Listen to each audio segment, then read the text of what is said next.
안녕하세요, 형제 자매님들.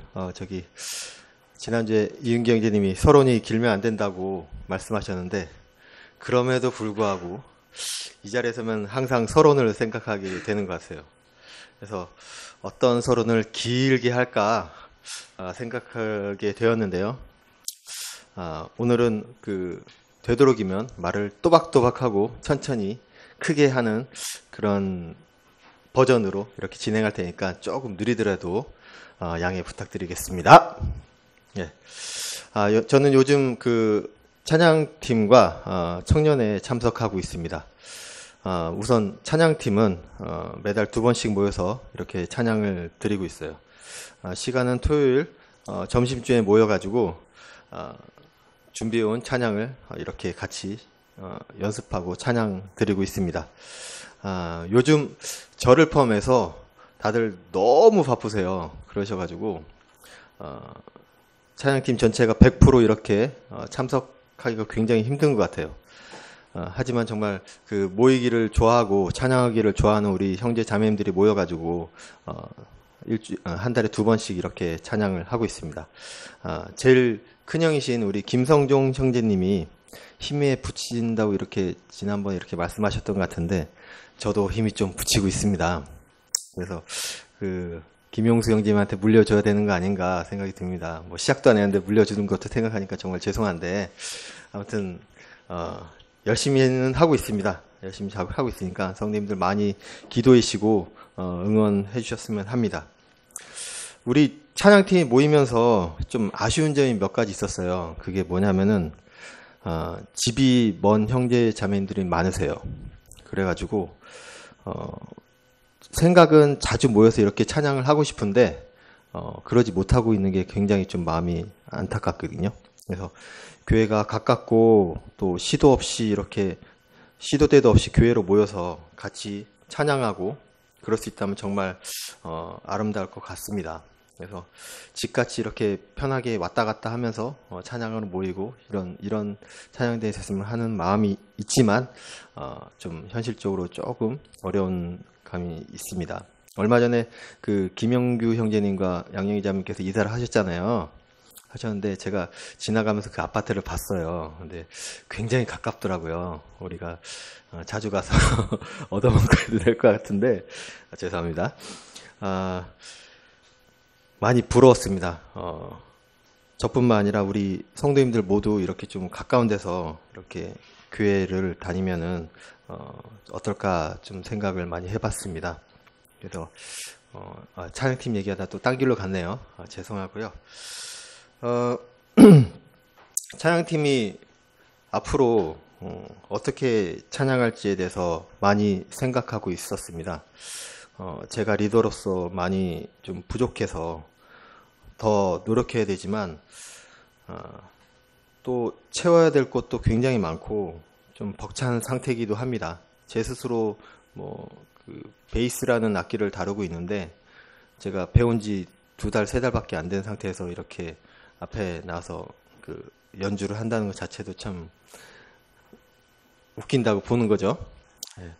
그래서 좀 어려운 상태이긴 하지만 그럼에도 불구하고 앞으로 더욱 온 마음 다해서 찬양 드리기를 원합니다.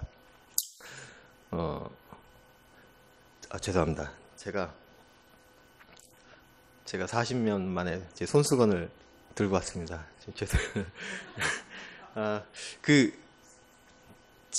지난주에 이대한 형제님께서 간증을 하셨잖아요.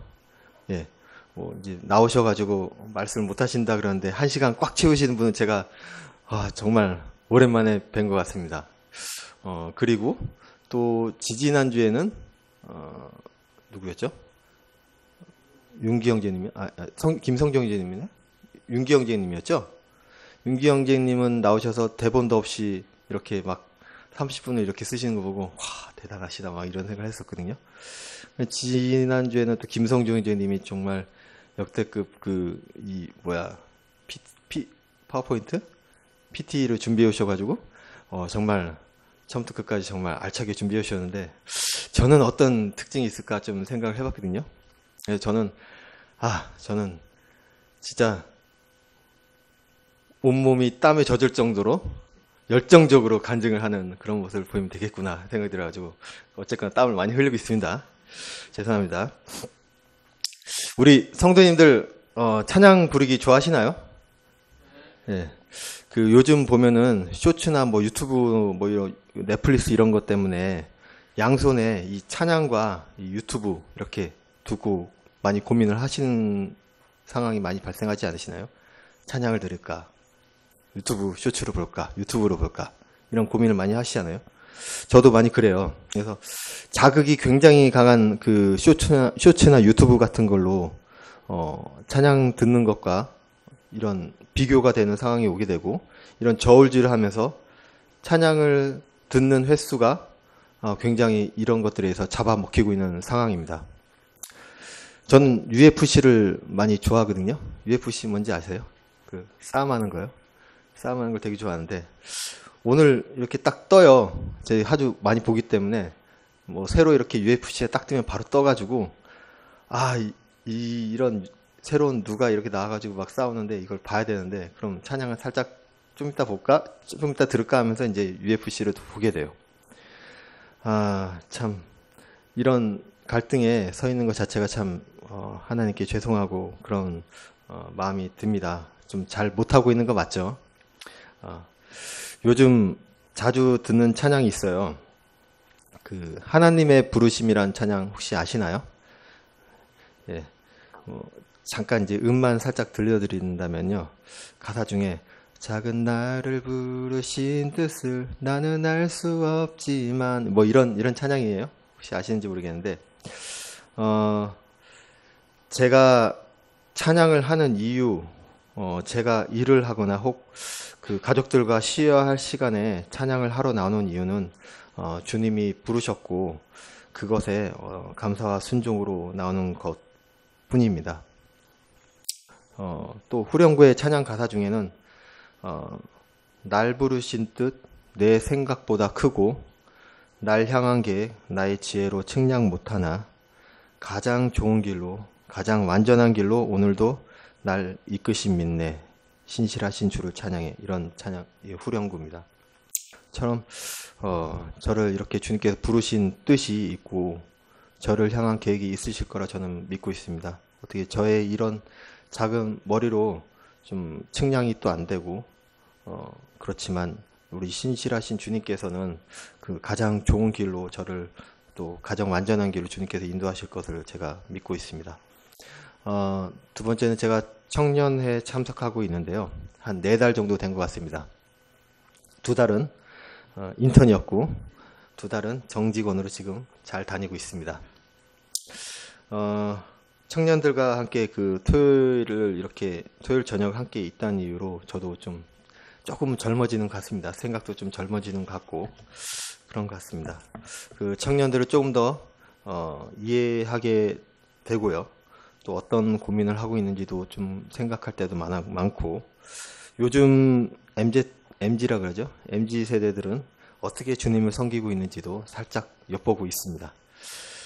또 하나는 청년들을 바라보면서 좀 많이 부끄러웠습니다. 제가 이제 좀 40대 후반인데요. 50대가 곧 될 것 같고요. 예전 같으면은 이제 많이 먹을 만큼 먹었다. 좀 쉬자. 이랬었을 것 같습니다. 그러면서 저한테 스스로 질문을 합니다. 나이가 먹으면서 쉬려고 했니? 내려놓으려고 했니? 더 주 안에서 일을 찾아서 해야지 왜 이런 생각을 하니? 이렇게 스스로 질문을 했습니다. 그 요한복음 5장 17절 말씀을 잠깐 보실까요? 요한복음 5장 17절 말씀입니다.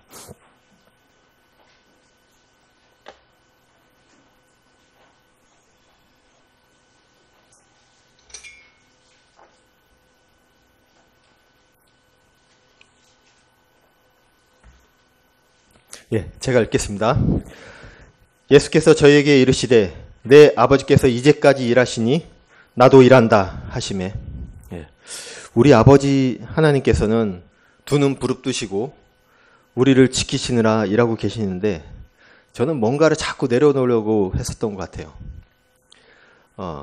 그러면서 저한테 이렇게 말을 했습니다. 일하시는 주님을 바라보자 라고 생각했던 것 같아요.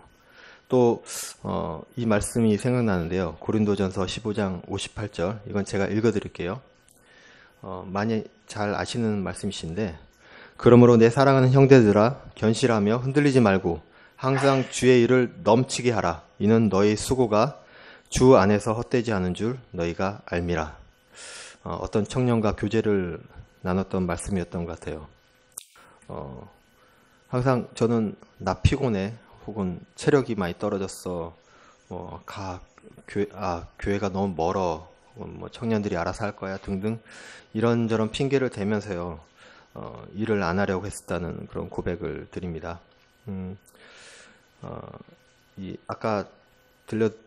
아까 말씀드렸던 찬양 가사처럼 감사와 순종으로 일을 찾아서 해야지, 감사와 순종으로 이 말씀처럼 일을 찾아서 해야 되지 않을까, 그 마음속에 주님께서 이렇게 저한테 들려주시는 것 같습니다. 우리 주님의 신실하심을 느끼고 또 이렇게 현실적으로 이렇게 경험할 수 있는 그런 방법은 이렇게 감사와 순종으로 주님의 일을 열심히 하는 것밖에 없다고 생각합니다. 사실 아직 준비한 내용이 시작도 안 했습니다. 서론만 굉장히 길었는데요. 제가 준비한 말씀은요, 데살로니가전서 5장 16절에서 18절 말씀입니다. 너무도 잘 아시는 말씀이고요. 제가 읽겠습니다. 데살로니가전서 5장 16절에서 18절 말씀. 항상 기뻐하라. 쉬지 말고 기도하라. 모든 일에 감사하라. 이는 이것이 그리스도 예수님 안에서 너희에 대한 하나님 뜻이기 때문이라. 이 말씀이 요즘이 아니라 계속 최근에 계속 이 말씀을 제가 외우면서 이렇게 마음속으로 이렇게 되뇌이고 이렇게 있는 말씀 중에 하나입니다. 우리 성도님께 한번 여쭤보겠습니다. 항상 기쁘신가요? 기쁘세요? 항상 기뻐하라의 말씀에서 그 항상이란 단어에 주목을 해봤어요. 하나님께서는 가끔 기뻐해라, 혹은 기분 좋을 때만 기뻐해라, 혹은 주일날만 기뻐해라, 이렇게 말씀하지 않으셨습니다. 항상 기뻐하라고 말씀하셨어요. 그래서 몇 가지 기뻐하기 힘든 상황을 좀 적어봤어요. 찾아보기도 하고. 그래서 기뻐하기 힘든 상황 첫 번째가 월요일 아침에 기뻐하라.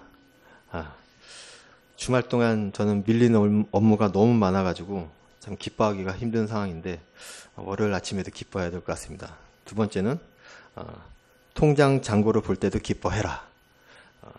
사실 0이 많이 붙은 잔고를 보시는 성도님들은 항상 기쁘실 것 같은데, 저는 0이 많이 부족해서 기뻐하기가 조금 어렵긴 한데 그래도 기뻐하고 있습니다.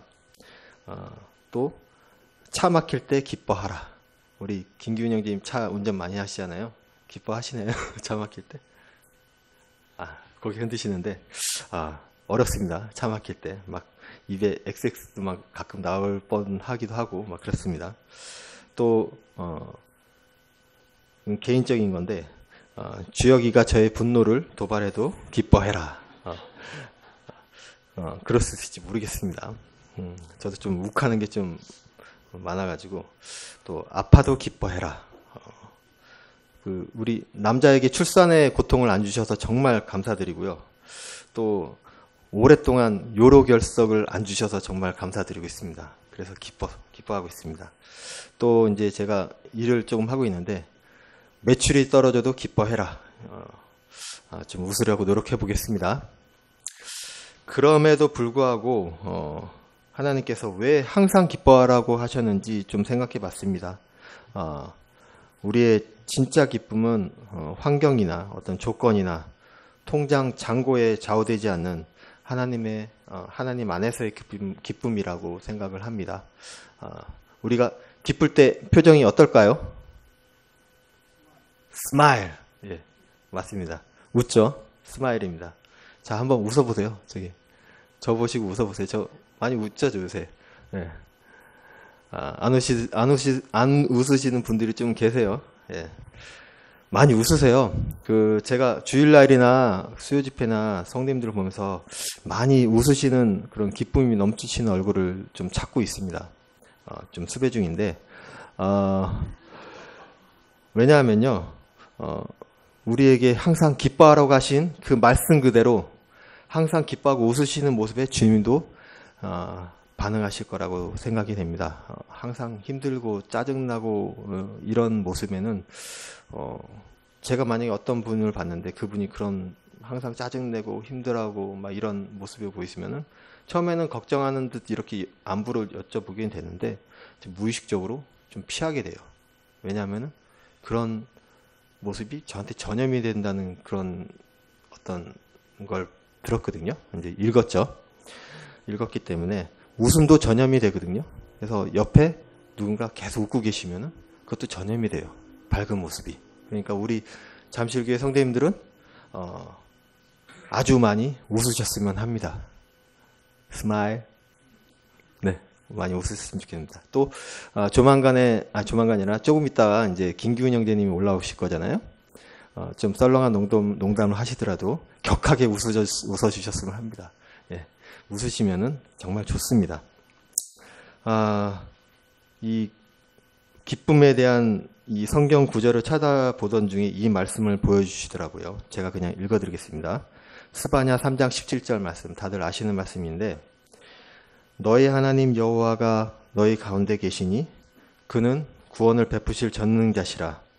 그가 너로 인해 기쁨을 이기지 못하여 하시며 너를 잠잠히 사랑하시며 너로 인해 즐거이 부르며 기뻐하시리라 하리라. 기쁨을 이기지 못하는 마음은 도대체 어떤 마음일까 생각을 해봤습니다. 또 너를 잠잠히 사랑하시며 너로 인해 즐거이 부르며 기뻐하시는 마음은 어떨까 또 생각을 해봤습니다. 정말 너무 감사가 되는 말씀인 것 같습니다. 어떻게 이렇게 기뻐하실 수 있을까? 이런 존재인데도 오래전에 전석희 형제님 말씀이 좀 생각나는데요. 우리가 찬양을 할 때 거짓말을 많이 한다 그래요. 쉬운 예로 기뻐하며 경배하세라는 찬양 아세요? 기뻐하며 경배하세, 이런 찬양이 있습니다. 다들 아시는데 우리는 이 찬양을 부를 때 좀 근엄합니다. 웃으시면서 기뻐하시면서 부르시는 게 아니라 되게 근엄하게 그렇게 부르세요. 기뻐하라 그랬는데 왜 근엄할까요? 이런 생각 안 해보셨을까요? 성도님들은 이 찬양을 부르실 때 기뻐하셨는지 아니면 근엄하셨는지 한번 생각을 해보셨으면 합니다. 세상에는 이런 말이 있어요. 소문만복래, 혹시 아세요? 예. 다들 아실 거라고 제가 말씀 안 드리는데 소문만복래 이런 말도 있고요. 또 세상에서는 또 행복해서 웃는 게 아니라 웃어서 행복해진다라는 말도 있어요. 웃으면은 행복해진다 이런 말도 있고요. 그래서 우리가 주님께서 주신 사랑으로 행복이 가득 넘쳐있는 그런 상태인데 그 사랑에 항상 기뻐하라. 요즘 저는 그 데살로니가 말씀에 푹 빠져서 이렇게 있습니다. 항상 기뻐하는 우리 성도님 되시기 바라고 저도 많이 웃겠습니다. 예. 두 번째는 쉬지 말고 기도하라라는 말씀인데요. 이번에는 쉬다라는 단어를 한번 찾아봤어요. 네이버에서 이렇게 찾아봤는데 쉬다라는 단어는 일이나 활동을 잠시 그치거나 멈추다라고 정의하고 있습니다. 기도를 그치거나 멈추고 있지 않은가 저의 하루를 돌아보게 되었습니다. 사실 오늘 하연이 수술이 있었는데 그 소식을 딱 들었을 때 기도를 했어요. 하고 나서 또 까먹고 있다가 또 보면서 이렇게 또 기도를 하고 좀 그런 거 있었던 것 같아요. 마음속으로 좀 멈췄던 그런 기억이 있습니다. 그래서 좀 부끄럽긴 한데 이런 고백을 드립니다. 저희 약한 모습 중에 하나인데 어렵거나 힘들거나 어떤 제가 뭐 바라는 게 있을 때는 기도를 드리는데 좀 좋을 때는 아까 그 쉬다라는 단어처럼 좀 쉬게 되더라고요. 자주 멈추게 되는 것 같습니다. 근데 주님께서는 쉬지 말고 멈추지 말고 기도하라고 이렇게 말씀하셨잖아요. 뭐 잠깐 기도하라, 뭐 혹은 생각날 때만 기도하라 이렇게 말씀하신 것도 아니고요. 쉬지 말고 기도하라고 말씀하셨습니다. 모든 상황 속에서 기도하는 사람이 되고자 합니다. 그렇게 제 삶이 항상 기도로 기도로 이렇게 넘쳐나기를 바라고 있습니다. 그래서 열심히 쉬지 말고 기도하겠습니다. 네. 그리고 마지막으로 세 번째, 범사에 감사하라. 예. 이번에는 범사에라는 단어에 집중해 보겠습니다. 반대로 생각해 보면 좋은 일에만 감사하라, 혹은 축복 받을 때만 감사하라, 뭐 이런 게 아니라 모든 상황 속에서 감사하라는 의미라고 이렇게 생각을 했습니다. 항상 기뻐하라라는 단어랑 좀 비슷하긴 한데요. 이 구절에 대한 가장 알맞은 찬양이 있습니다. 다들 또 잘 아시는 찬양인데요. 날 구원하신 주 감사라는 찬양 혹시 아세요? 예, 제가 잠깐 불러드리겠습니다. 날 구원하신 주 감사, 모든 것 주신 감사, 뭐 이런 찬양입니다. 뭐 응답하신 기도 감사, 거절하신 것 감사, 뭐 이런 찬양인데, 방금 전에 불러드렸던 그 2절 가사 중에 응답하신 기도도 감사하고 거절하신 것도 감사한다고 이렇게 이런 찬양 가사입니다. 주님께서는 우리가 알 수 없는 다른 뜻이 계심을 알고 계시죠. 내가 원하는 대로 안 돼서 실망할 수도 있지만 이 모든 상황 속에서 감사를 할 수 있다면 가장 좋은 길로 인도해 주심을 믿고 있습니다. 진정한 감사는 상황이 좋을 때만이 아니라 어려운 상황에서도 하나님의 선하심과 그 목적을 신뢰하는 데서 나오는 걸 깨달았습니다. 그리고 종종 우리가 당장은 이해할 수 없는 상황이라도 돌아보면은 하나님께서 다 들어주셨다는 그런 고백을 하게 됩니다.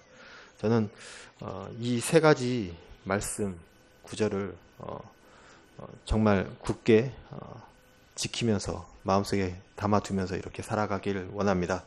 문득 일이 바쁘거나 바쁘게 될 때 까먹게 되는 경우도 있는데 웃지도 못하고 웃지도 않고 또 기도도 까먹고 감사도 안 하고 이렇게 가끔은 까먹을 수도 있지만 또 이렇게 어느 순간 세원아 너 그러면 안 돼 그러면서 다시 웃으면서 감사드리고 기도하는 그런 사람이 되기를 원합니다. 다들 너무 잘 아시는 말씀을 이렇게 간증을 드리려니까 좀 부끄럽기도 하고 좀 부족한 게 굉장히 많았습니다. 쉽고 잘 아는 말씀이라서 어떻게 보면 되게 지키기 힘든 그런 말씀인 것 같아요.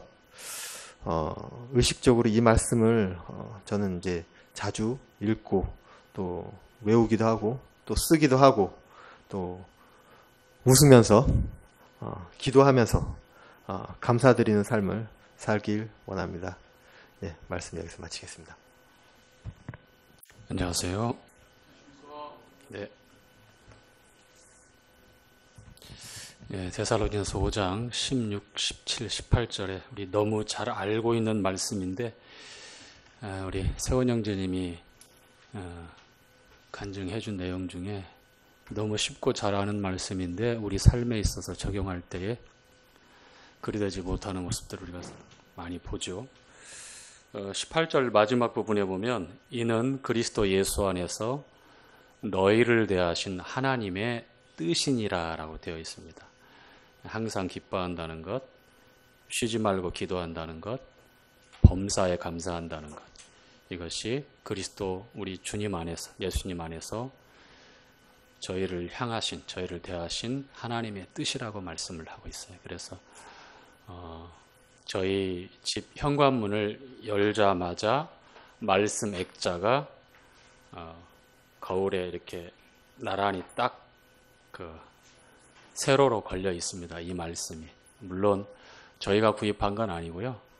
저희가 그 집을 이사를 할 때에 모임의 형제님 그 가정에서 그걸 준비해 주셔서 그렇게 걸어놓고 들어가고 나갈 때마다 봅니다. 오늘도 봤고 어제도 봤는지 기억이 가물가물합니다만 항상 기뻐하라, 쉬지 말고 기도하라, 범사에 감사하라, 이렇게 세 부분으로 이렇게 되어 있고, 정작 중요한 말씀, 여러분에게 한 번 더 말씀드리지만, 이는 그리스도 예수 안에서 너희를 대하신 하나님의 뜻이니라. 하나님의 뜻을 따라서 우리가 순종하고 살아간다고 하는 것만큼 성도로서, 그리스도인으로서 행복한 삶이 어디 있겠습니까? 그렇죠? 그런데 우리 형제님이 간증해 주신 내용대로 항상 쉬지 않고 범사에라고 하는 각각 이 세 상황과 여건을 우리가 어떻게 각각 해석하고 또 우리 삶에서 어떻게 적용할지는 모르겠습니다. 기쁨에 대한 것도 우리가 잘 아는 대로 기뻐할 내용이 있어서 기뻐할 상황이어서 항상 기뻐할 수 있다면 너무 당연할 것 같아요. 그렇죠? 근데 그렇지 않은 상황에도 과연 네가 기뻐할 수 있겠느냐? 너의 기쁨의 근원이 과연 무엇이냐? 정말 너는 너의 기쁨의 근원을 올바로 알고 그 근원 때문에 상황과 여건과 너의 형편에 관계없이 기뻐할 수 있겠느냐? 뭐 이렇게 물으시는 것 같더라고요. 그래서 그 말씀을 항상 우리가 볼 때마다 아울러서 주님께서 우리에게 기뻐할 만한 근거가 되어주시고 또 기도해야 된다고 하는 것, 기도를 멈출 수 없다고 하는 분명한 목적과 이유가 있으며 그리고 모든 상황, 모든 일에 범사에 주님을 인정할 뿐만 아니라 내 뜻과 정반대의 상황이 닥쳐지고 결과가 그렇게 주어져도 감사할 수 있는 것은 주님의 주권을 우리가 인정하고 그 앞에 부복하기 때문이 아니겠습니까? 이게 그래서 예수님 안에서 우리를 대하신 하나님의 뜻이 무엇인지 더 분명하게 분별하고 우리가 우리 삶에 또 적용하고 평안 가운데 흔들리지 않고 일관성 있게 믿음의 길을 갈 수 있는 것 같습니다. 오늘 여러 성도님들이 자리를 비우셨는데 전석희 형제님은 지금 그 학교 교수님들하고 그 모임이 있으셔서 지금 해외에 계시고 그 다음에 오늘 또 기도 부탁을 들은 대로 하연이 수술이 좀 난 코스였는데 다행히 잘 마쳤다 그러고 그래서 자매님이야 뭐 가족들 지금 하연이 보면서 이제 뭐 가슴 졸이고 있을 텐데 계속해서 아이가 정상적인 청력을 회복하고 건강 회복할 수 있도록 성도님들이 아울러서 계속 기도해 주시기를 부탁을 드리겠습니다. 자, 오늘 지난주에 이어서 레위기 19장 말씀 함께 교제하도록 하겠습니다. 예, 민수기죠.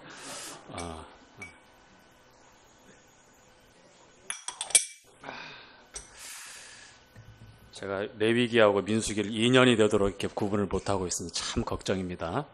자, 민수기 19장. 자, 민수기 19장은 붉은 암송아지를 속죄제로 드려서 다 태워서 제를 만들고 그 제물을 통해서 정결식을 하게 되는 말씀이 쭉 기록되어 있습니다.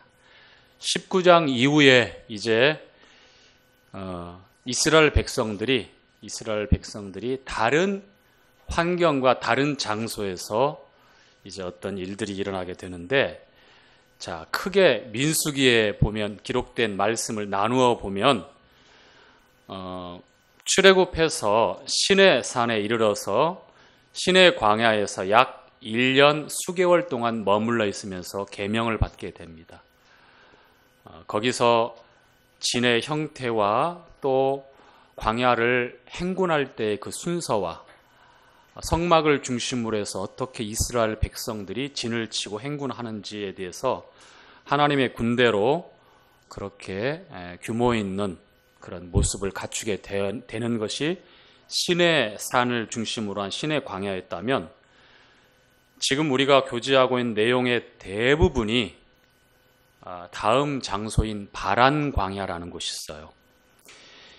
이스라엘 백성들이 하나님의 말씀을 불신하고 하나님께서 심판하시고 징계하심으로 40년을 광야에서 맴돌게 되는데요. 그 대부분의 시간을 바란 광야에서 보내게 됩니다.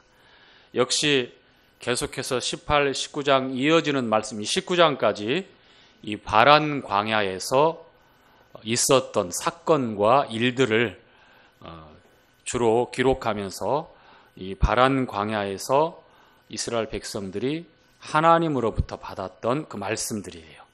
그리고 이제 20장으로 넘어가게 되면 이제 불과 이제 1년 혹은 짧은 몇 개월 이제 남는 시간에 세 번째 이제 장소가 있는데, 가나안에 들어가기 전에 모압 평지, 그 신광야라고 하는 곳에서 이제 머무르면서 신명기를 받게 되고, 그곳에서 이제 최종적인 준비를 마치고 이제 요단강을 건너가게 됩니다. 이제 이 19장까지가 바로 바란 광야, 즉 한 38년 이상을 돌고 돌았던 게 바로 이 바란 광야예요. 이곳에서 하나님의 심판과 그 징계를 따라서 출애굽했던 그 1세대가 이제 다 죽임을 당하게 되죠. 자, 그래서 이 19장에 나와 있는 말씀에 보면 이제 부정과 정결이라고 하는 이 두 가지 핵심 키워드 되는 이 말씀이 있죠. 부정과 정결.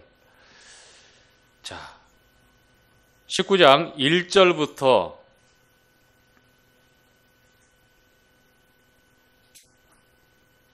1절부터 한번 같이 읽으면서 한번 보도록 하겠습니다. 여호와께서 시작.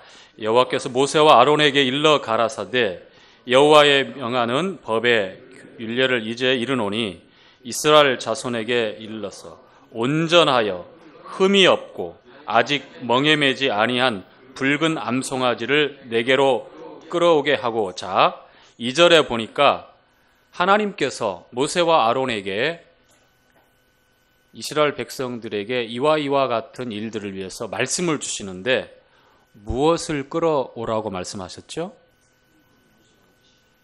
붉은 암송아지. 자, 여기서 송아지입니다. 그렇죠? 소예요, 소. 소인데 수컷입니까? 암컷입니까? 암컷입니다. 그리고 그 털의 색이 어떤 색깔이에요? 붉은색입니다. 자, 붉은 이 암송아지는 세 가지 구비 조건이 있죠. 그렇죠? 자, 첫 번째 뭡니까? 온전해야 됩니다. 두 번째, 흠이 없어야 됩니다. 세 번째, 멍에 매지 않은 그런 소여야만 합니다. 자, 첫 번째, 온전하다. 두 번째, 흠이 없다. 세 번째, 멍에 매지 않았다. 자, 이것은 어떤 의미를 주고 있을까요? 어떤 제물입니까? 자, 구약에 나와 있는 제물들, 율법에서 말씀하고 있는 제물들의 그 구비 조건 몇 면을 보면 다 누구를 나타내고 있어요? 그렇죠. 장차 이 땅에 오실 하나님의 아들 예수 그리스도를 나타내고 있습니다. 그래서 온전해야 되고 흠이 없어야 되고 멍에 매지 않았다. 자, 온전하다, 흠이 없다 같은 의미입니다. 자, 결함이 없어야 돼요. 어디가 흠결이 있거나 다쳤거나 병이 있거나 상품 가치가 없거나 멍에 매지 않았다. 이 멍에는 한마디로 죄의 굴레에 속박에 갇혀 있는 그러한 모습을 나타낼 때 이 멍에를 말씀해요. 자, 그래서 이 세 가지 구비 조건은 성결하고 거룩하고 완전하신 하나님의 아들 예수님을 나타내는데요. 이와 같은 조건에 맞는 붉은색 털을 가진 암송아지를 준비하라고 말합니다. 다른 제물에 보면 대부분 수컷들이 많이 사용되었어요. 그렇죠? 속죄제물, 화목제물, 속건제물, 번제로 드릴 때에.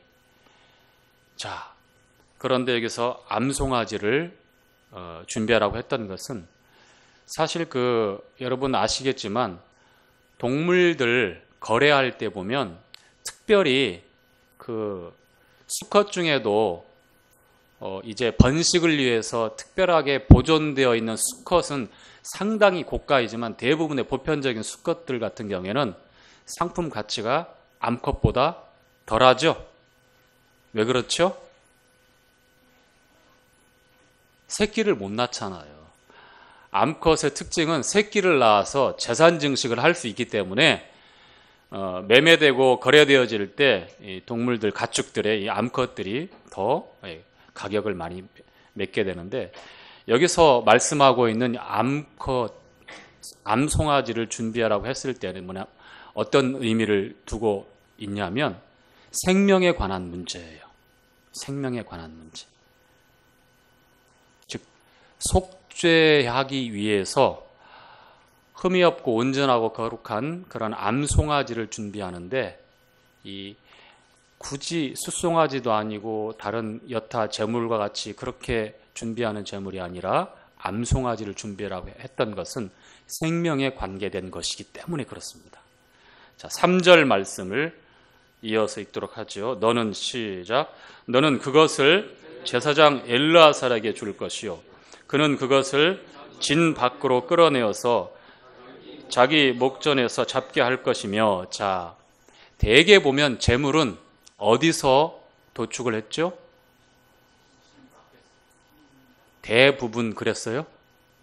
아니죠. 속죄제, 대속죄일 때 그 제물을 제외하고 대부분의 제물들은 우리가 레위기에서 공부했다시피 성막에서 해요. 성막. 진중 안에서 합니다. 그렇죠. 제사장이 있는 성막 안으로 끌고 와요.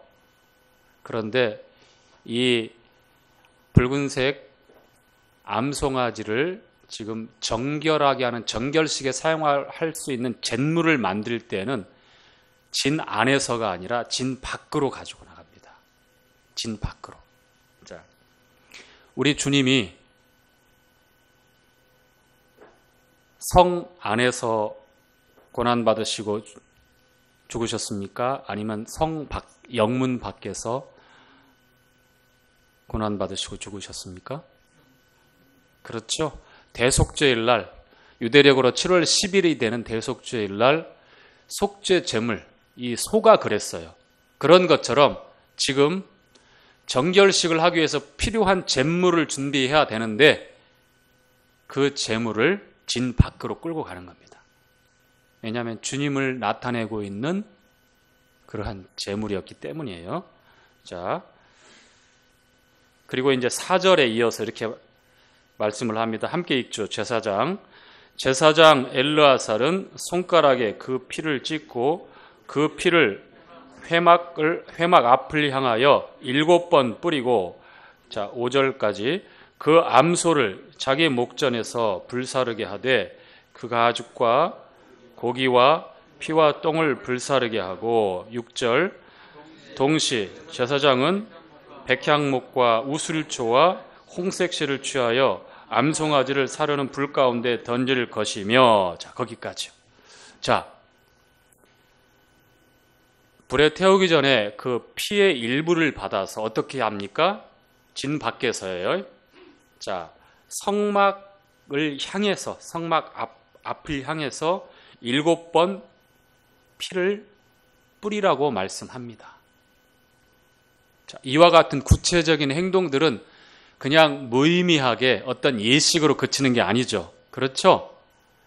항상 7번이라고 했을 때는 성경에서 숫자가 주는 의미가 있는데 7은 여러분 아시는 대로 완전입니다. 완전하다. 그래서 제사장이 대속죄일에도 속죄소에 들어가서 속죄소 앞에서 속죄소 동편에 그 다음에 그 들어가기 전에 그 휘장 앞에서 항상 7번씩 그 피를, 속죄 제물의 그 피를 뿌리게 돼 있었어요.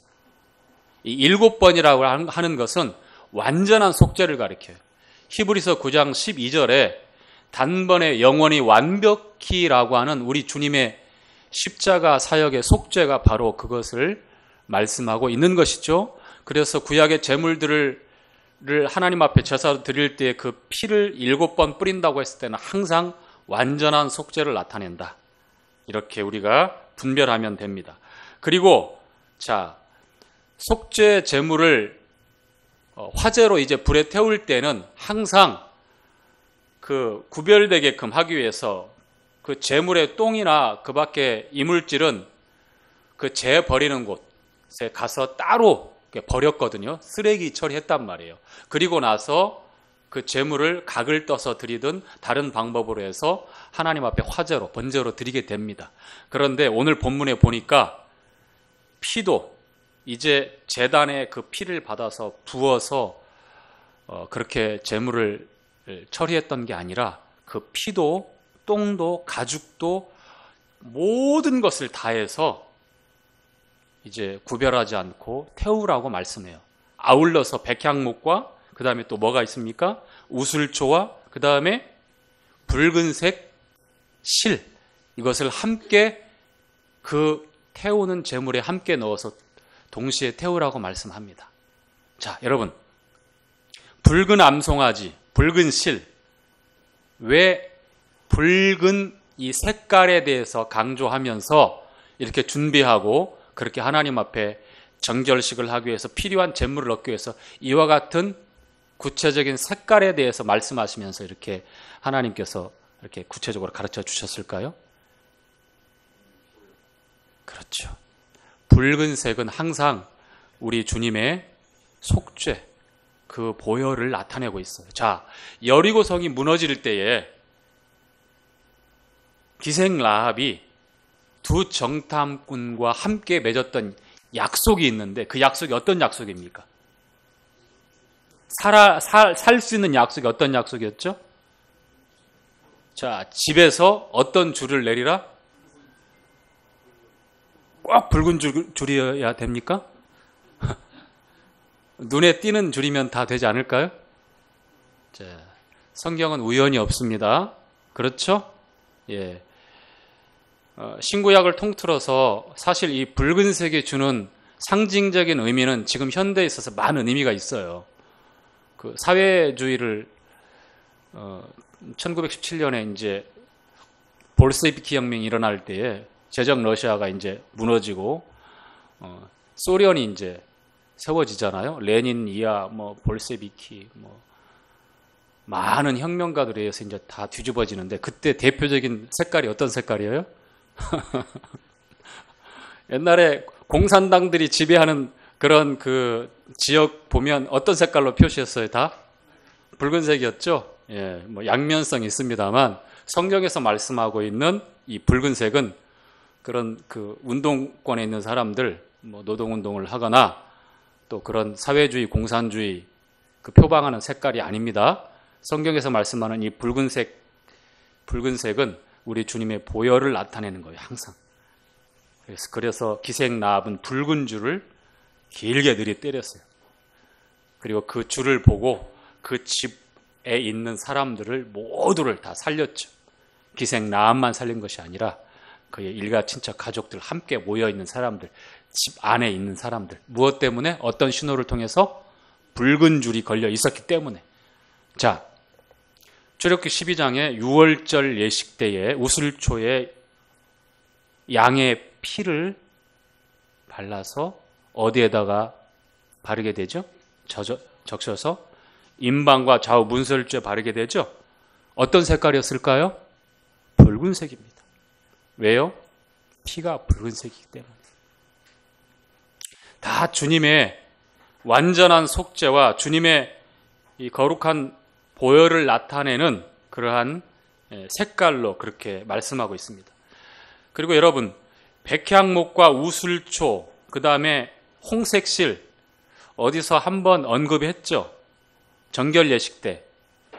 우리 레위기 공부할 때 레위기 12장부터 15장에 보면 그 정결법이 쭉 나오는데 그 중에 14장에 보면 피부질환 가운데 어떤 그 피부질환이 나오죠?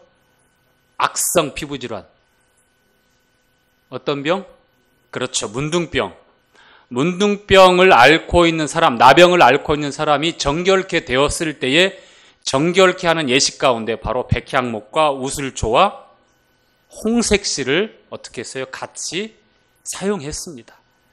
지금 어떤 물을 만드냐면 잿물인데 정결식을 정결하게 하기 위해서 이 19장의 키워드는 부정하다. 그런데 그 부정함이 정결하게 되어야 된다. 그래서 어떤 방법으로 그 부정이 정결하게 되겠느냐라는 설명을 하고 있습니다. 그래서 그 필요한 재료가 이렇게 해서 만들어라 해서 1절부터 10절까지 나와 있는 내용이 바로 그 내용이에요. 자, 백향목은 변하지 않는 영원한 그런 약속을 나타낸다면 우슬초는 중동 땅에 아주 흔한 잡풀입니다. 자, 그런데 그 수분, 이런 액체를 잘 흡수한다고 해요. 자, 뭐 시편 말씀에도 우슬초로 저를 정하게 해주십시오라고 하고 또 성경의 속죄사역에 보면 이 우슬초가 많이 사용하게 되는데 자, 그 다음에 홍색실은 우리가 설명드린 대로 그와 같이 우리가 분배를 하면 되고요. 자, 7절부터 한번 보지요. 7절. 자, 제사장은 시작. 제사장은 그 옷을 빨고 물로 몸을 씻은 후에 진에 들어갈 것이라. 그는 저녁까지 부정하리라. 저녁까지 부정하리라. 왜 저녁까지 부정하리라라고 말씀합니까? 아침까지, 새벽까지, 해 뜨기 전까지라고 말씀하면 더 우리가 쉽게 이해하기 쉬울 텐데 왜 저녁까지라고 그럴까요? 항상 레위기의 정결 예식에도 보면 항상 저녁까지라고 말씀합니다. 왜 그렇죠?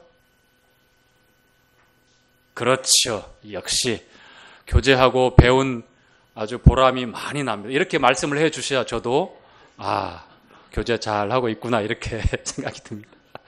꿀먹은 벙어리 마냥 성도님들 왜 그러지? 눈만 끔뻑끔뻑하고 계시면 안 돼요. 자, 유대인의 하루의 시작이 언제부터라고요?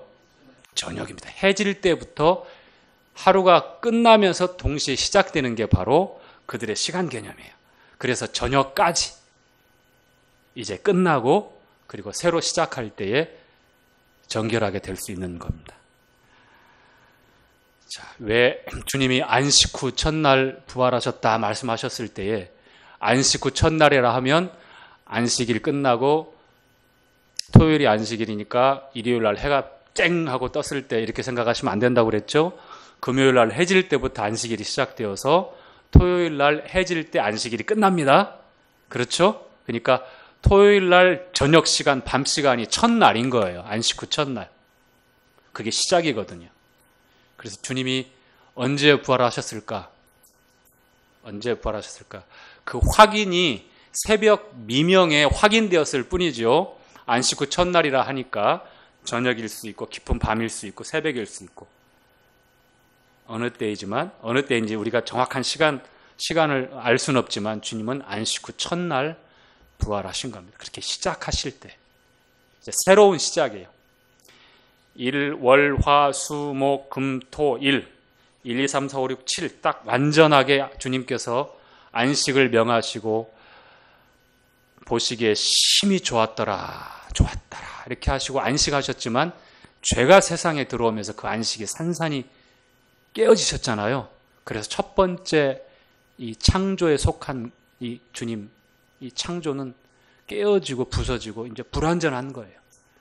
1, 2, 3, 4, 5, 6, 7 일월화 수목금 토 여기까지가 첫 번째 창조의 참 안전, 평안, 안식이었지만 죄가 들어온 이후에는 이제 완전히 뒤죽박죽된 겁니다.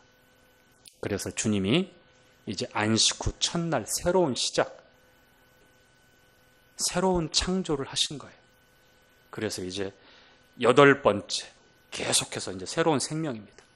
주님 부활하신 이후에 특별하게 어떤 날이 안식이고 주님 부활하신 이후에 어떠한 특별한 절기와 월삭과 날이 우리에게 의미를 주는 것이 아닙니다. 이제 모든 날이 그리스도 안에서 우리에게 안식이며 우리에게 생명의 날입니다. 그렇죠?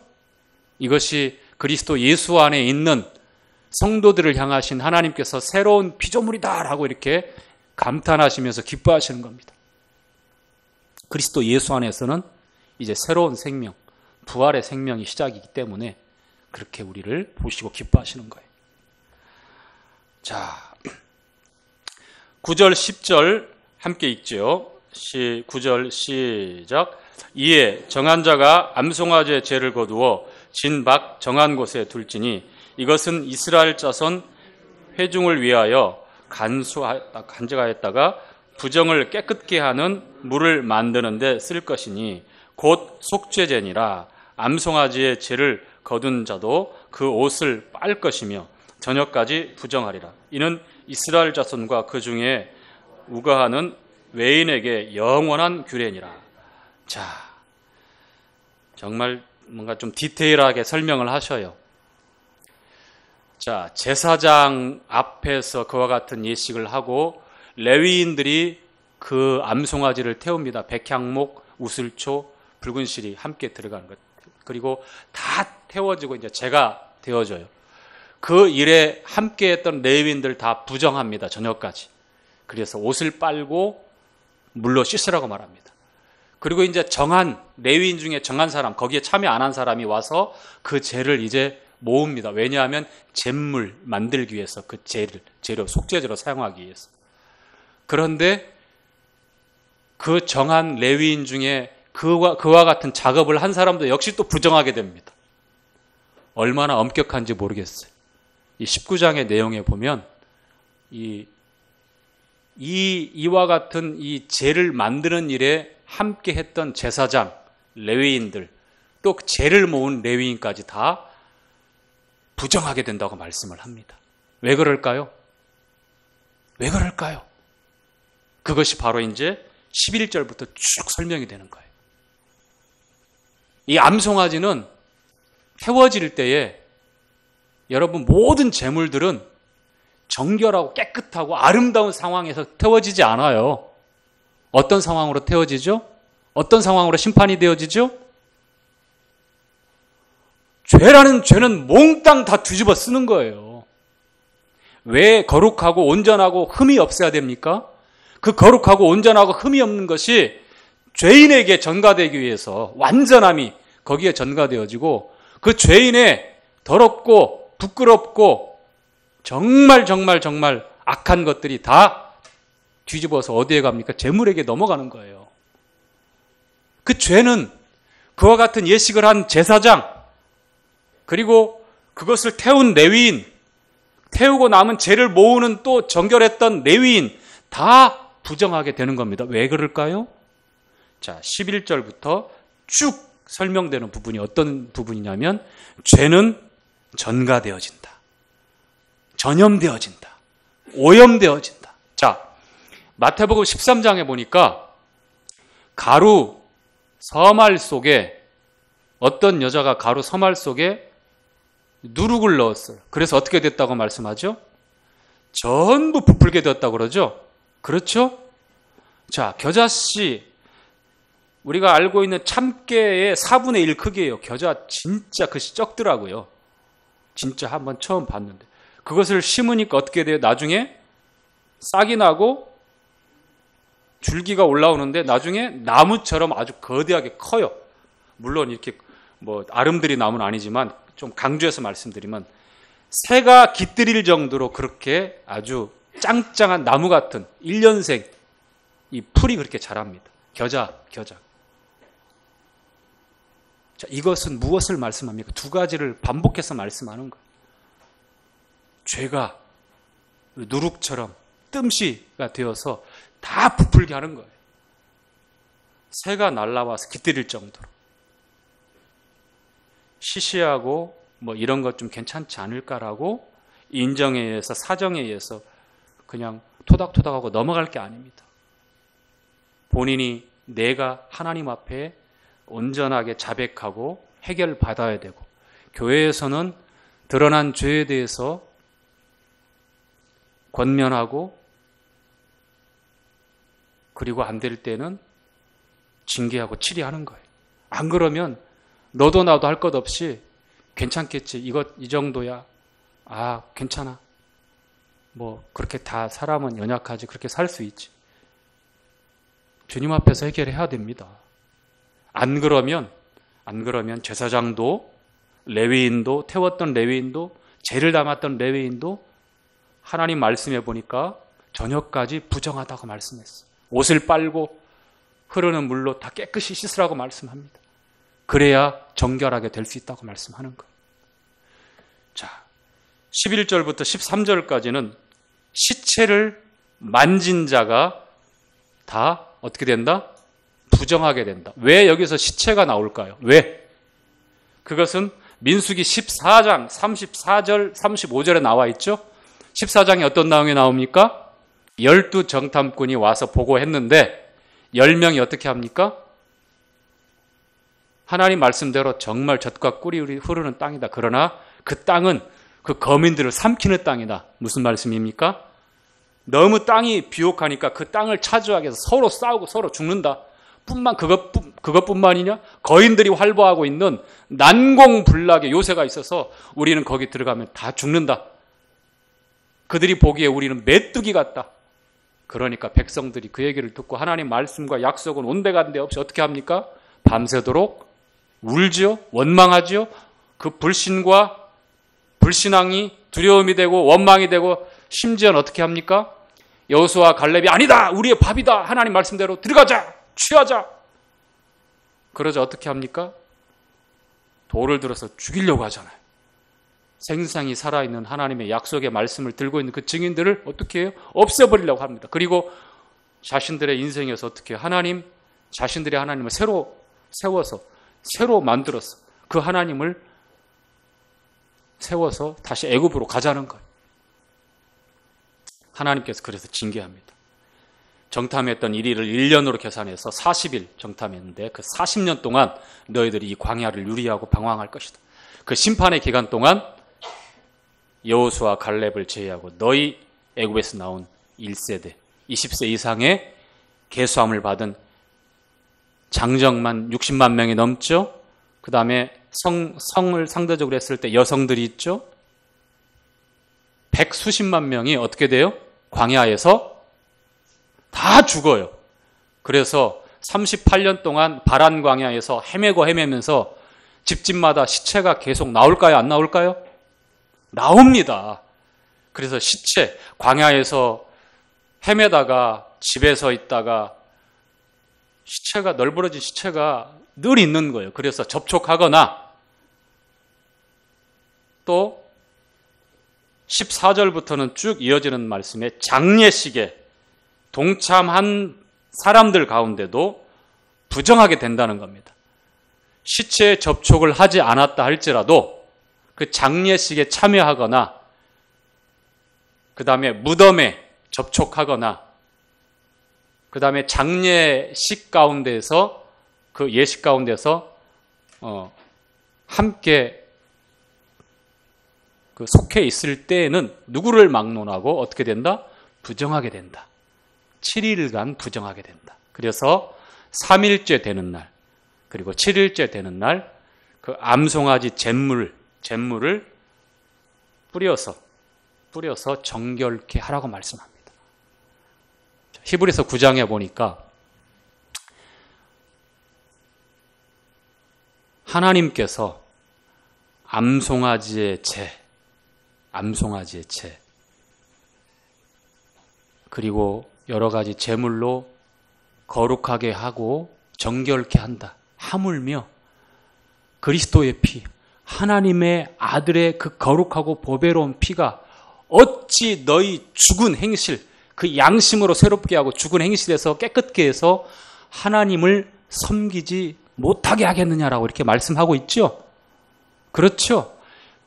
이 시체에 접촉하고 그 다음에 장례식에 참여해서 또 무덤에 접촉해서 부정하게 됐을 때에 정결케 되기 위해서 이 잿물을 뿌려서 그렇게 정결식을 통해서 그렇게 정결하게 했다면 우리 주님의 십자가 사역을 통해서 이루어진 그 완벽하고 영원하고 그 고귀한 사역을 통해서 주님의 그 보배로운 피의 공로를 통해서 죽은 행실에서 우리를 깨끗게 할 수 있다고 말씀하는 겁니다. 우리 양심을 새롭게 할 수 있다고 말씀하는 거예요. 그래서 우리가 바라보고 우리가 깊이 생각하고 바라봐야 될 분이 바로 믿음의 주님이에요. 믿음의 주요, 믿음의 완성자이신 우리 주님을 바라보라라고 말씀을 하죠. 히브리서 3장에는 대제사장이신 예수를 깊이 생각하라고 말씀합니다. 생각해라. 그리고 12장에는 믿음의 완성자이신 우리 주님을 바라보라고 말씀을 합니다. 자, 여러분, 이 19장에 이와 같은 정결식이 있는데 맨 마지막 말씀에 경고하고 있습니다. 자, 22절 함께 읽죠. 시작. 부정한 자가 만진 것은 무엇이든지 부정할 것이며 그것을 만지는 자도 다 저녁까지 부정하리라. 자, 다시 한번 말씀드립니다. 죄는 어떻게 된다고요? 전염되어집니다. 오염되어집니다. 삽시간에 퍼지게 되어 있어요. 그래서 내가 품고 있는 죄, 머물러 있는 죄, 사소하게 생각하고 있는 죄에 대해서 주님 앞에 반드시 해결하고 자백하면 저는 미쁘시고 의로우사 우리 죄를 사하시며 모든 불의에서 우리를 어떻게 하신다고요? 깨끗게 하신다. 무엇을 근거로 해서요? 그리스도의 피. 단번에 영원히 완벽한 속죄를 근거로 해서 우리를 회복하시는 거예요. 우리가 심판받을 죄가 더 남아서 자백하라고 하신 게 아니라 이제 가족인데 아버지와 자식인데 그 교제에 흠이 되어지고 이제 내가 묻혀온 그 죄가 나뿐만 아니라 다른 지체들에게 잘못하면 온 교회에 누룩처럼 그렇게 퍼져서 부패할 수 있기 때문에 정결하게 깨끗하게 하라고 말씀을 하는 겁니다. 제사장들이 성막을 출입할 때에 물두멍을 두어서 늘 씻게 했죠. 그렇죠? 번제단에 가서 늘 제사를 지내고 가는 것이 아니라 물두멍. 이 물두멍은 재료가 어떤 재료를 사용해서 만들었다고 그랬습니까? 놋거울이죠. 그 놋거울은 어떤 그 분의 놋거울이었죠? 성막에서 수종드는 여인들의 놋거울. 거울은 언제 봐요? 형님 언제 거울 보세요? 나 잘생겼나 못생겼나 확인할 때 보십니까? 제 얘기한다고 여러분 흉보지 마십시오. 거울을 언제 보냐면 뭐 묻었나, 옷매무시 흐트러진 거 없나, 제대로 됐나 할 때 확인하기 위해서 보죠. 그렇죠? 우리 자매님들은 뭐 용도가 뭐 다양하겠지만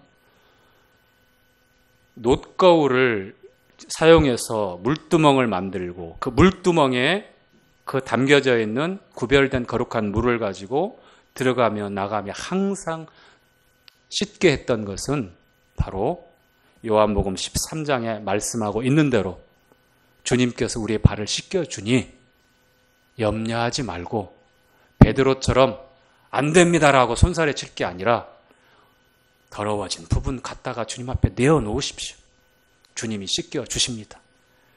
여러분 민수기 19장에 교제했던 이 말씀이 성도들을 향해서 어떤 메시지를 주고 있는지 우리는 잘 정리해야 됩니다. 마지막 절에 부정한 자가 만지면 그것도 접촉하면 다 부정하게 된다고 합니다. 그러니 이 부정함을 정결하게 하기 위해서 암송아지를 특별히 준비했고 붉은색 암송아지입니다. 백향목과 우슬초와 붉은 실을 넣어서 태워서 똥 관계없이 모든 것들을 전인격적으로 다 태웠어. 진 밖에서 태워서 그 재를 가지고 잿물을 만들어서 흐르는 물에서 그걸 뿌리고 씻게 해서 어떻게 했습니까? 정결하게 했잖아요. 우리가 이 시대에 죄에 대해서 무감각해지고 또 우리의 양심에 하나님께서 주신 그 신호등이 있는데 그것을 무시하면 큰일 납니다. 아시겠죠? 예. 우리 주님을 바라보시고 나아가고 영문밖에 나아가셔서 고난당하시고 십자가에서 피 흘려 죽으신 주님께서 우리의 붉은 암송아지며 백향목과 우슬초와 붉은 실이 되셔서 우리를 정결하게 하시는 분이라는 사실을 민수기 19장 말씀을 통해서 우리가 한 번 더 분별하고 우리의 삶에 적용했으면 좋겠습니다. 이상 교재 마치도록 하겠습니다.